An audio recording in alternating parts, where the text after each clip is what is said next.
नमः शिवाय। ओम नमः शिवाय। नमस्कार, बहुत बहुत अभिनंदन।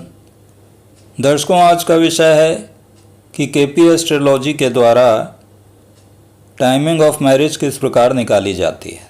अब जैसा कि आप जानते हैं कि केपी एस्ट्रोलॉजी में जो विवाह से संबंधित मुख्य भाव हैं वो दूसरा भाव, सातवां भाव और 11वां भाव है।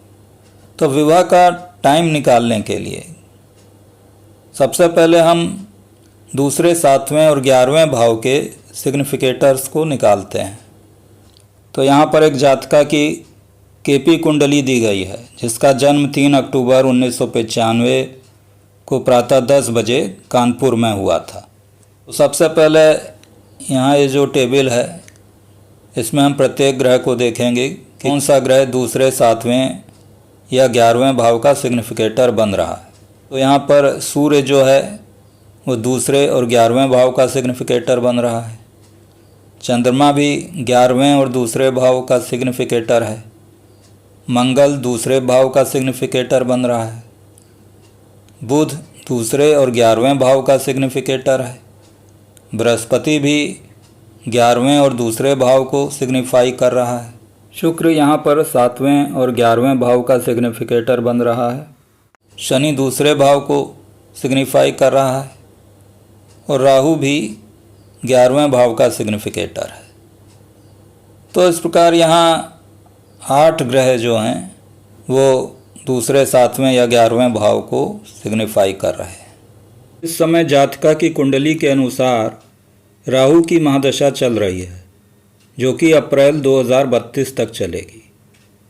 अब राहु चूंकि यहाँ पर 11वें भाव का सिग्निफिकेटर है तो ये तो कन्फर्म हो गया कि राहु की महादशा में ही विवाह होगा।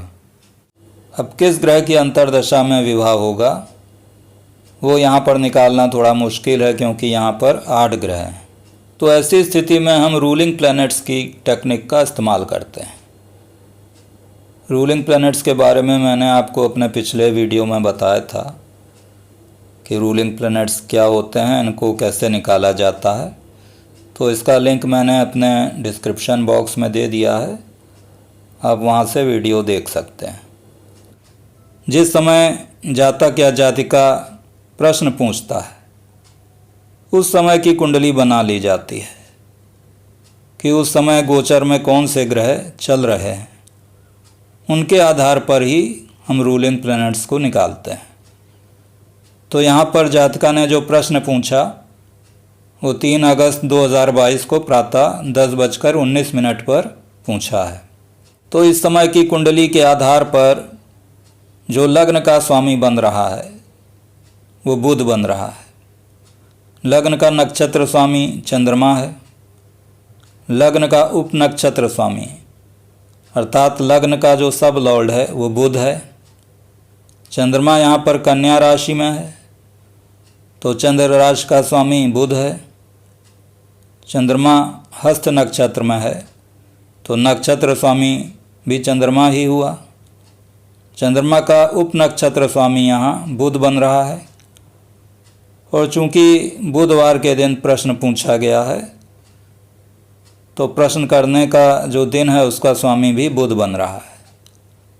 तो इस प्रकार यहाँ 7 पैरामीटर्स होते हैं जिनके आधार पर हम रूलिंग प्लैनेट्स को निकालते हैं। तो यहाँ पर हम देख रहे हैं कि बुध और चंद्रमा ही रूलिंग प्लैनेट्स बन रहे हैं।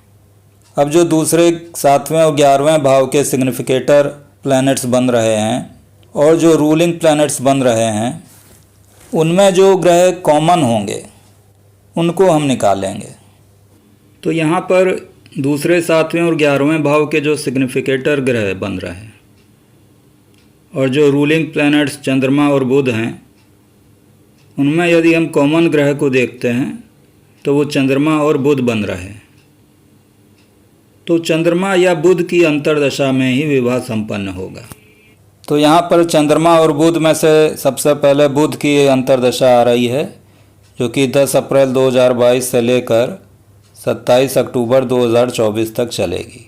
ये भी कन्फर्म हो गया कि बुध की अंतर्दशा में ही विवाह होगा। अब हम ये देखेंगे कि प्रत्यंतर दशा किस ग्रह की है। तो बुध की अंतर्दशा में जो प्रत्यंतर दशा सबसे पहले आ रही है वो बुध की ही आ रही है। अब चूंकि अंतर्दशा निकालने के लिए हम बुध को पहले ही ले चुके हैं, इसलिए प्रत्यंतर दशा के लिए हम बुध को नहीं लेंगे, तो बुध की प्रत्यंतर दशा में विवाह नहीं होगा।